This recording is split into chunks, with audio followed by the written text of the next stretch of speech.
Guys, it's Trev, idiot on a motorbike, and this is day 7, the Friday of our epic Highway to Heaven Grand Tour of Switzerland. Now today was going to be a route from Ulrichen back to Buhl, but not on the motorway as originally planned. Outside was wet and was raining slightly. The clouds were low in the sky again, and the forecast was for sun, especially where we were heading. We all arrived in the restaurant for breakfast and I explained the new route. There'd be no Black Forest, but plenty of scenic country roads until we crossed into Germany. And sadly, it would be motorway for most of the remainder of the journey. And that sorts the vignette out, no issues there. Everyone was fine with that. After breakfast, as we were sorting the bikes out, the yodelers were starting to set off on their bikes. If you can call them bikes, more like hairdryers on wheels.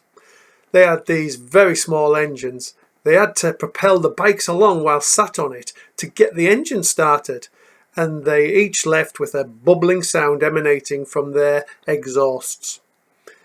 They were heading towards Lake Pass, and God only knows how those bikes would make it up there. Probably would need them running alongside to give a little assistance, and just for some moral support, they could probably yodel. Once everyone's bikes were sorted, and once anyone who needed petrol had been just up the road and returned, we set off. It had stopped raining, so we took the gamble not to put waterproofs on, due to the forecasted sun. We too were heading initially up Lake Pass, but only as far as the left turning for Grimsel Pass just prior to its start. I wanted a last photo of the river, as it was now running quite fast due to the amount of rain dropped over the last few days. So we quickly pulled in, and the rain started again, so it was waterproofs back on. And a good job too, as they were most definitely needed. Headed up the zigzag road of Grimsel, and as we climbed the rain got harder, and at the top we could not see more than 10 foot in front of us. Obviously, me being at the front required my 100% attention, flicking from the road to my sat-nav for clarity of the route and back again to the road for a short distance, then repeating the process to safely bring us over and down the other side. We made it over and down to Interlaken, then on to Schwanderberbrez. We then rode along Lake Brez. Looking back on our journey, the beginning of the lake was the best place to have a stop for a comfort break due to the proximity to the water's edge. Obviously this was a photo stop magnet and had some cafes.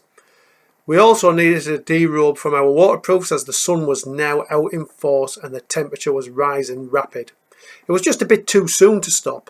We really needed to travel for an hour and a half to keep us on track. So we rode on and on and on, before eventually arriving at Beatenbucht. So we took the opportunity for a team photo whilst hogging the bus service parking area. Bus did come, and he was none too pleased about it. Proper honking his horn at us, but we were just about to set back off anyway. Most of us were back mounted and waiting for the stragglers to get themselves sorted, but the bus driver seemed to give them that urgency, and we were soon on our way again. We continued along the lake, and just when I thought we would not find anywhere to stop for a coffee, a place in Sage just appeared, with plenty of parking on the opposite side of the road, so we quickly pulled in, and they were very pleasant, very helpful, and we spoke about our bikes and our journey.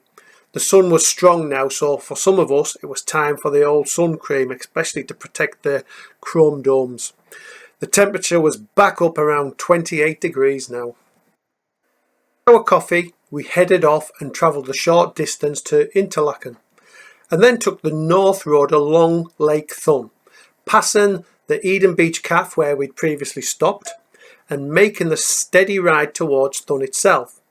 Once we passed through Thun, the roads became nice and scenic again, lovely country views, not much to prevent our progress, and anything which was, we soon overtook it. We arrived at a village called Rüegsbach, and I saw a nice restaurant which would make a good lunch stop, so we pulled in, and most of us then ate our sandwiches. Now the owner kept coming out to serve other customers who were sat outside, but never said anything to us. He kept glancing our way, probably in disgust, but not wanting to antagonise us.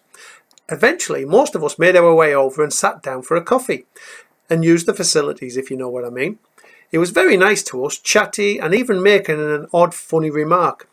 Eventually we finished and were over at the bikes, getting ready to leave, when he came out saying one of us had not paid their bill. Now Steve had taken himself off to the loo, but not paid first. So after telling the owner where to find him, and once Steve had returned, all was then well, and he gave us a nice wave off. Our journey continued, and unfortunately my sat-nav had taken it upon itself to keep taking me back onto the motorway, so I'd quickly have to pull us back off at the next junction.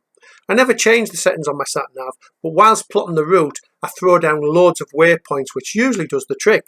Sadly, the sat-nav did this on 3 occasions despite me routing a route non-motorway. Eventually I did change the settings to non-motorway, but it still just wanted us to go that way.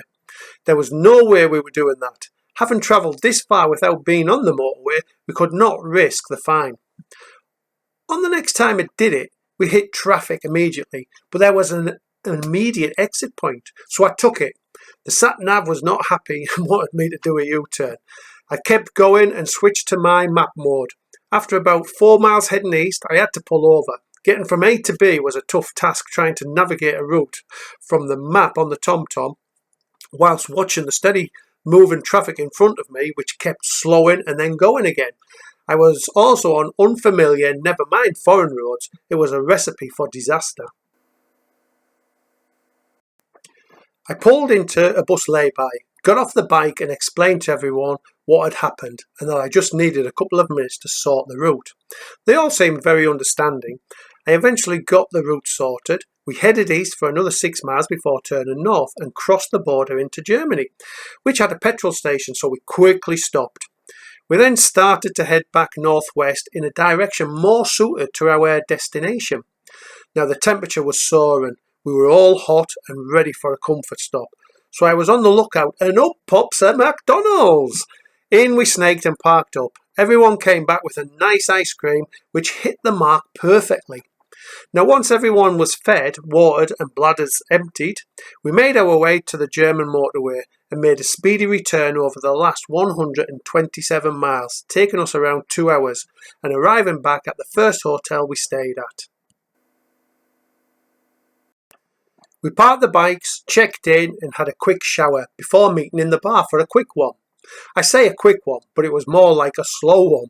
We were all there and there was something up with the barrel. The lady was trying to fill the glass and getting about 1/3 beer and 2/3 froth. Then she'd do another and then another before trying to top the previous ones back up. It was a slow process, but eventually they all got their pint of beer. But by now it was time to eat. After our fantastic 3-course meal, I did my usual and went back to my room, edited the day's videos, leaving them all talking about the day, but not before I rung Janice up. She was in a much better frame of mind today. Max had perked up, but sadly kept pulling his nose feed out. So they said if they operate and put a tube into his stomach through his throat, they would show her how to process his food, so she could tube feed him and he could come home. So fingers crossed that would put him back on the mend. His operation was to take place that night. His ride had taken us across 2 borders, travelling 260 miles over Grimsel Pass and along 2 lovely lakes and winding country roads. Oh yes, and some boring motorway, but needs must occasionally. And that's all for now, folks.